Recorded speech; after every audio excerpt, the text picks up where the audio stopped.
Hi everyone, happy Monday. Welcome to week 6 of online learning.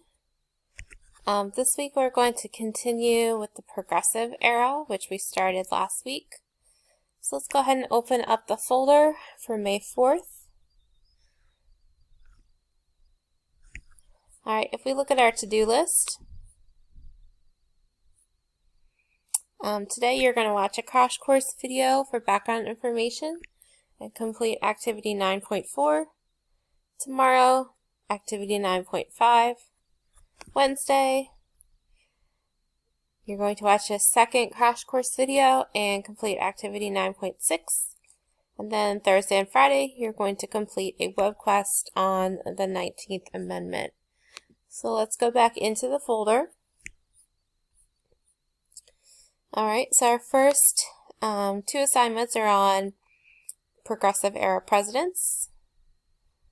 And then you're going to learn about immigration.